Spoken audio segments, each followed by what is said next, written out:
But let's move on to topic 2, guys. Let's talk more WWE 2K23 because fuck it, why not? Um, as you guys know, I'm loving my time with the recent 2K games. And recently, as of recording, we just got the DLC Pack 2. So we got the OC, we got Tiffany Stratton, we got, yes boy, we got the Pretty Deadly guys in there added to the roster. We also got some free characters. We got Candice LeRae and Mia Yim making an appearance, technically being used from their last year's game and just brought into this one. But still, got some new content there, got some adjustments, some gameplay stuff. So just kind of want to talk about, I don't know, my updated thoughts about some things. Probably a brief chat, very, very brief chat. So let's talk about the DLC. I think, DLC, similar to pretty much since 2K has had it, the quality of the DLC in terms of entrances and look of the characters looks great. In terms of this DLC specifically, the OC looks fantastic. Their entrances with AJ or by themselves, very well animated. Same with Pretty Deadly. Pretty Deadly's got some good animations in there for their entrance. Hair gets a little wacky with that slow motion feature, but not too bad there. In terms of music, though, Tiffany, I would say, is probably the lowest in terms of presence with her character. I know a lot of people were looking forward to Tiffany, and probably for reasons that, that there's a thirsty crowd in the wrestling universe.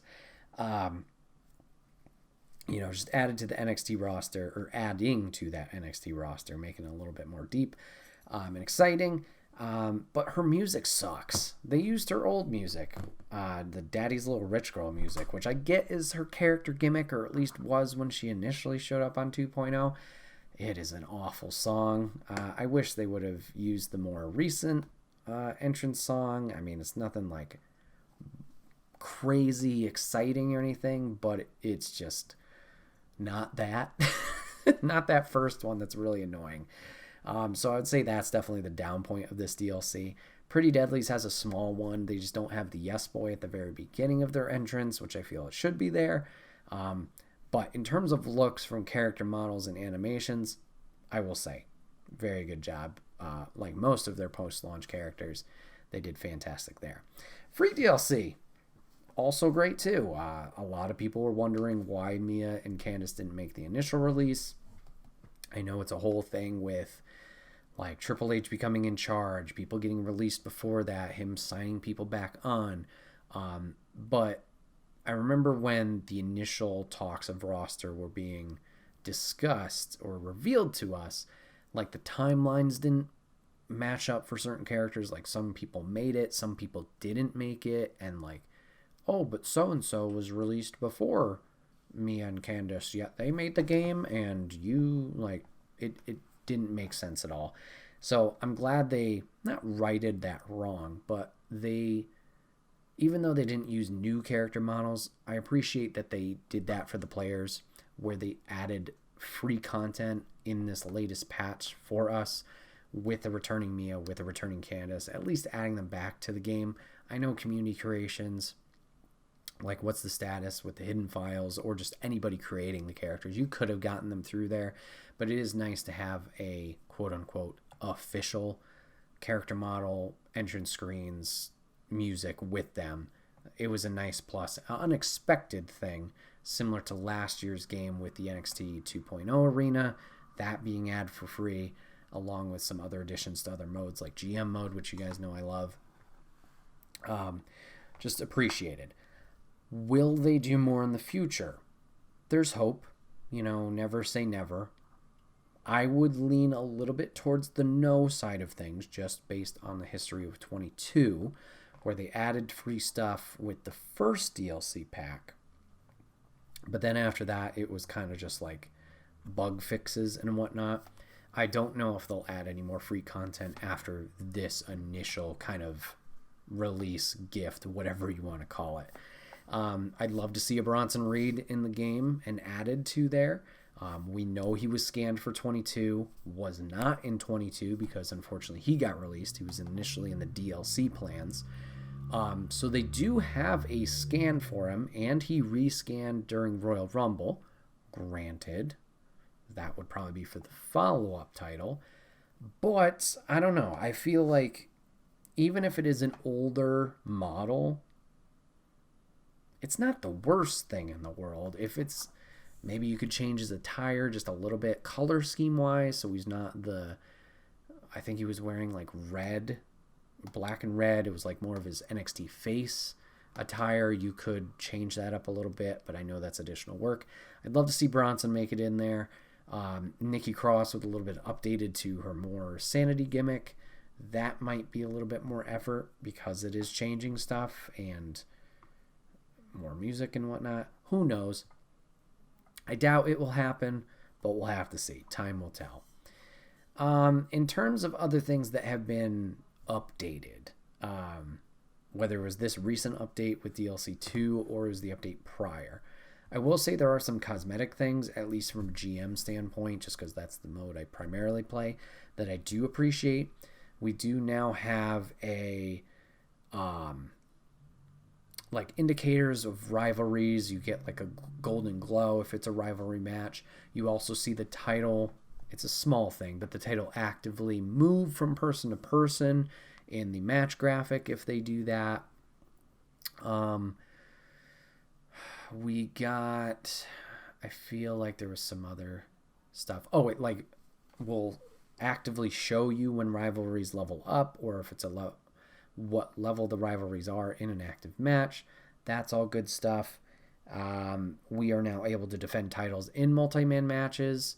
So triple threats, fatal four ways. That is an amazing change. In a recent playthrough that I've been doing a GM mode, my second season, I had a bunch of cruiserweights from the NXT current division. So I had JD McDonough, I had Dragon Lee, I had Axiom, Wesley, Ilya Dragunov. I had all of them kind of like feuding with each other, going through their own stuff, but doing a multi-man match, throwing the North American title in there and just seeing like how it shook up at the end of a pay-per-view to end multiple rivalries or just to kind of get that variety in the show. Excellent thing to add in. And I know it's a big stamina save if you want to get people on your show, but don't want to kill them and burn them out too bad. So that's great and a nice adjustment and change. Something that I wish... Where was I going with this? I feel like there's a mechanic that I noticed that I didn't like. Oh, promos. I don't know if this is just me. Could just be my playthrough. But promos, when you put people in self-promo, it's like hit or miss. It's either they're successful and they get like a 4 to 5 popularity boost, or majority of the time, it's a good promo, yet 0 gain or loss. And it's like, what? I've had it happen so many times with self-promos where there's just nothing. And I feel like in the previous updates, it was more likely that like it was either success or failure. It wasn't this just nothing. Yeah, Zippo, popularity gain. Exactly, Popograph. I have no idea why it's like that. It's the most frustrating thing ever. Because it's like, it says it was good. What do you mean 0? So, while that sucks, I will say, and granted this may be because of Popograph and a little tip he gave me, looking into match reports, I'm doing much better in terms of getting popularity of my superstars. I feel like I've had a lot of hundreds or a lot of high 90s in this recent playthrough, and maybe it's just me looking at the numbers a little bit more and being like, oh, they went up, oh, they went down, oh, blah, blah, blah, blah. Whatever it is, it seems like it's working, the booking's working, and it's successful there.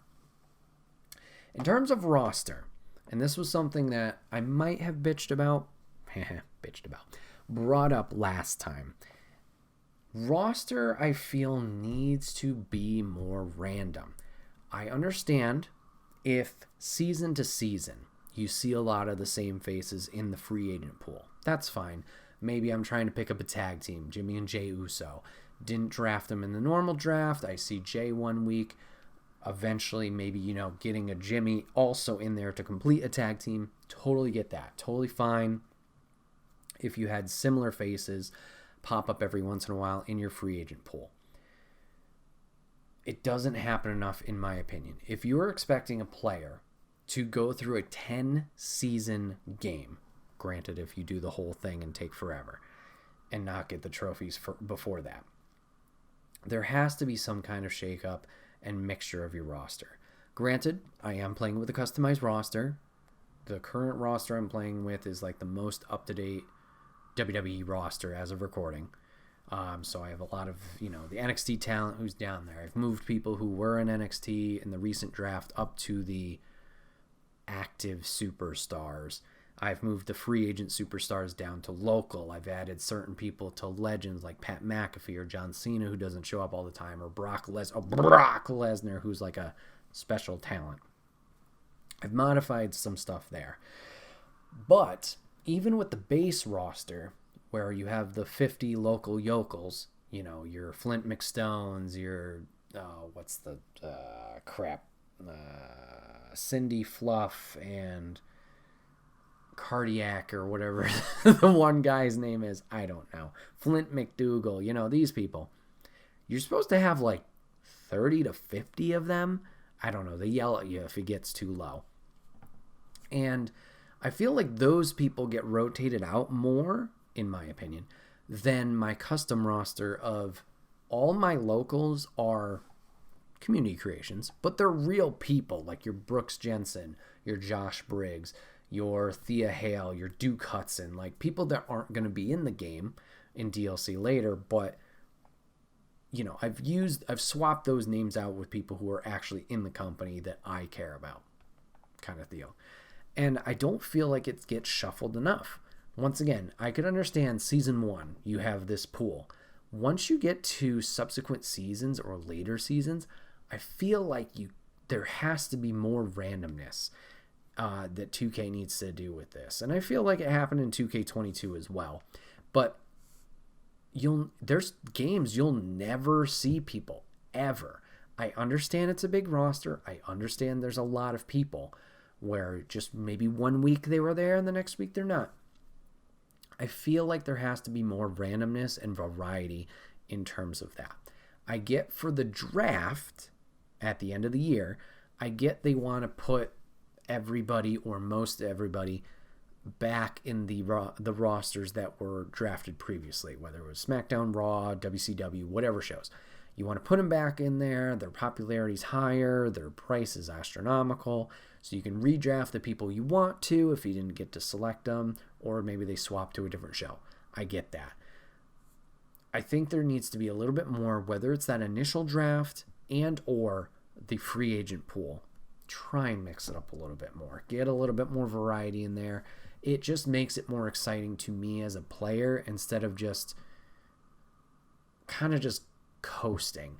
And I feel like that's something that's lacking a little bit this year in the GM mode is difficulty. Papa Griffin and I have talked about this off stream a little bit. Once you get past that first season hump, it's kind of like a cakewalk from there. Now, granted, I haven't messed personally with different difficulties. I'm still playing on normal. I haven't made it all the way through a quote-unquote completed gameplay or game series yet, just because I get bored of the roster and I want to make a whole new one.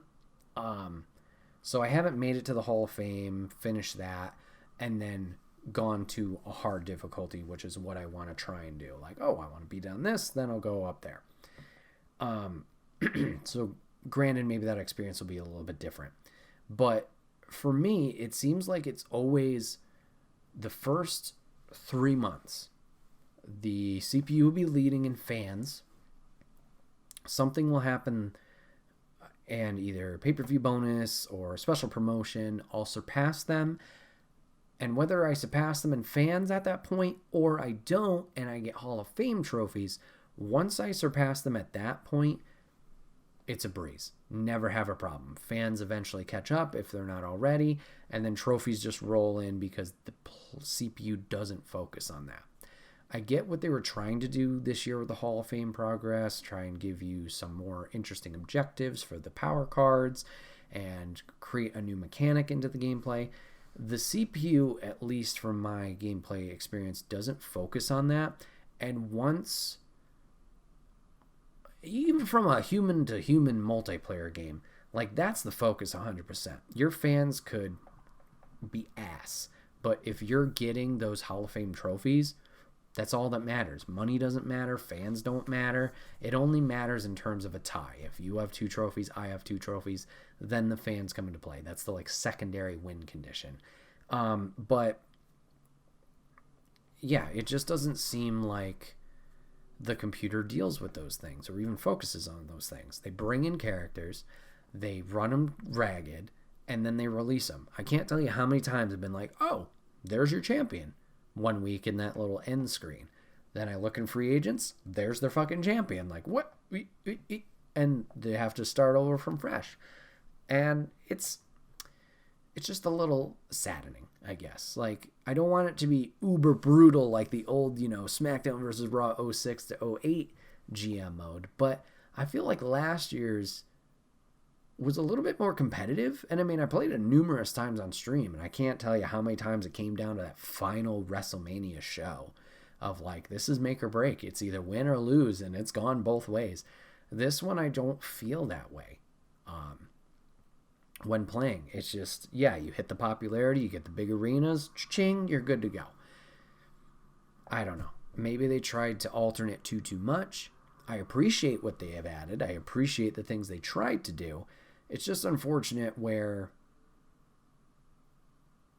it doesn't balance out. I don't know if they'll work on it or tweak on it anymore this year. The first patch had decent changes. Like I said, the multi-man title matches. The second patch doesn't really seem to be anything. So it seemed to be just more tweaks in terms of performance. So I don't know. Last year's had the fan cap of 3 million. This one stays at 99 retention the whole time. Yeah, that was a miscalculation. At least last year's, once you got to like 3, 6, 9 months, that retention would dip a little bit. Yeah, that's weird that it just stays the 99 the whole time. Maybe it's just something they missed in calculations. I'm not sure, but that is odd. So yeah, GM mode just not unfortunately hitting the highs I wanted it to. Now granted, this is my CPU to CPU experience. Player to player, still having a blast with that. Need to actually get back on that and get back in that session. But just some things that I'd like to change and have a little bit more, make it more interesting, I guess, as a mode from there. Last thing that I'll complain about, talk about, and everybody talks about it, so, I'll be brief on it. My faction. I think as of recording tomorrow, they're going to be releasing a My Faction pack called Face Paint Frenzy or Face Paint Warriors or something like that. This is going to be the first packs, to my knowledge, that are going to involve alternate attires for superstars already in the game. So they're going to be adding a Asuka with her Kana makeup based on the Royal Rumble of this past year. Cool, they're adding it. But if you unlock it via real world money or your in-game currency, you only get that attire in the My Faction mode. Same exact thing as last year. This sucks. I don't like it. I appreciate they're adding content. I appreciate that they're adding attires. It just sucks that it is locked into that mode. I wish they would change it where if you unlock it in My Faction, you can use it wherever you want. Exhibition, create a superstar, whatever the fuck you want, universe, that's it. Everybody says it. I wish they would do it. I understand different games do similar things, like Overwatch. You can only get skins through the loot boxes, and at least Overwatch 1, you get skin through the loot boxes, but then you could use that skin in any game mode, arcade mode, versus ranked, competitive, whatever the fuck.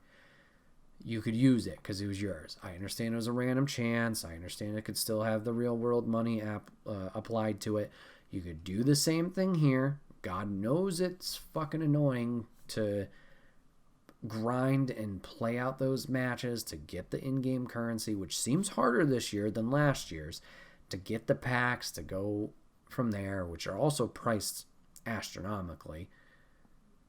I don't know. Maybe it's just me. Maybe just I've tried my faction. I played a little bit more last year than this year. It's just not fun. And granted, it could be me using the same superstars over and over again. It's either that or it's that dumb 4v4 mode. The worst thing ever. That burned out for me. Because if it was elimination style or something where it was like, how Super Smash Bros., the recent one, had that mode where you could pick 5 fighters and then you selected what order your fighters would come in, and you have to eliminate the other players' fighters completely, their roster, and it was last man standing. If it was something like that where 4v4, I pick 4 superstars, the CPU has 4 superstars, and it's 1v1 fights until the other team is eliminated, I'd be more down with that. I get it takes a longer time. But it's super annoying when you got 3 people on the apron, and if you want to pin or submit them, you got to knock down the guys on the apron before you can even attempt the frickin' pin. And of course, that's the game mode where you get the most currency and rewards after each win. It's fuck. But anyways, just my faction, I know, everybody says it. It stinks. It could be fun. It could be good. It's just, it's not. It's too much of a slog and grind at times. And there's no incentive to play it if you don't get anything out of it. GM mode's a little different because, I guess both of them are encompassed game modes, but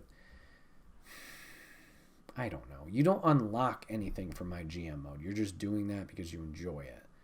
And if they want to invest in the my faction route, they have to make it fun. And I feel like giving incentive to unlock certain things in my faction to use wherever would entice players to play that mode more. It's similar to the story mode. I still haven't played the story mode, but I know that's how you unlock Ezekiel, Molly Holly, Mighty Molly, old Triple H where he was, high and mighty Jean Triple H Claude Van Damme. I don't remember what it was, and certain arenas and all that stuff. I know that's how you can unlock it, and that's where it's enticing initially, and then hopefully the fun takes over and it's actually a good mode. And my faction just doesn't have that right now. It's just okay, here you are. Hopefully you get the things you want to get, or you're going to get repeat cards and we're not going to give you really a whole lot of currency for it. It's well, thanks. Thanks for my random shit that I already had. At least you could have gave me new stuff, but you decided not to. To close out this topic, question on that. If you know, what happens if you had a community creation Candace and then got her via DLC? Do they crash into each other, or does it resolve itself internally? I snagged your creative character for Chelsea and Emma today.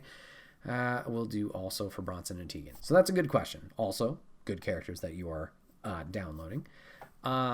So it will not interfere with your downloadable content. So right now, I have 2 Candice LeRays and I have 2 Mia Yims. Mia Yim that is legit official is Michin Mia Yim, and then Candace is just Candace LeRae. You'll be able to tell which one's legit because they both look like their character models from last year in terms of photos, and their overalls, at least from the community creations that I downloaded, the overalls of the legit superstars are lower than those ones. You're not going to be able to delete the real ones, so it's not a problem with that. But you'll have both. Both will still be on your roster. It's not going to cause any issues, crashes, anything like that. Similar to any superstar, on community creations, you can upload different costumes or attires that you created for superstars. So, for example, I shout out What's the Status. He has a Asuka skin from the 2023 Rumble. Granted, that could have been in the hidden files, so it could be the My Faction model. I don't know. I think it is. I can set that as an alternate attire, which I have, or you could keep it its own custom created superstar. Totally fine. So they won't interfere with each other. I can't delete those community creations from my roster or my game specifically right now, just because they are being used in a roster in my GM. So I'm going to wrap up that gameplay, and then I'll be able to freely delete them off of there and go about my way. But no, you won't have any problems with them interfering with anybody they do add down the line, or those guys that you added for free. But yeah, just wanted to chat a little bit more about 2K. It's fun. I still play it. I just wish it was better. A little bit of a down point after launch, 2 months ago at this point, something like that, maybe a little longer. Just want things to be better, want things to be fun, and obviously, it's growing pains. Things will happen. Feedback, they seem open to it. Will they listen to me? Probably not. They shouldn't. But this has been another episode of The Wait Where We Talk About Podcast, guys. Hope you guys had a good time today. Thanks for chilling and hanging out with me. My name is Bret, aka Enigma9011. If you guys want to catch this podcast live, you can always go over to twitch.tv/Enigma9011. Drop a follow over there. You'll get notified when we go live with either the podcast or the streams, and you can join in on the chaos and the conversation today, like Papa Griff, Genghis Swandive, and Jeff Reg did today. But if you can't catch it live, that's A-OK. Go over to YouTube and podcast services the very next week, where it's broken out topic by topic and put as one big video and MP3 for your amusement on the following Friday. Last but not least, any way you can support the show, likes, shares, reviews, all that fun stuff. It may seem small, but it does help the channel grow, helps us out in a big way. So if you have the time to do that, we would love and appreciate you for it. Thank you guys for hanging out today for all the fun Mortal Kombat and wrestling talk. Hope you guys had a good time. Thanks for watching. Thanks for listening. And we will see you guys on the next one. Take care.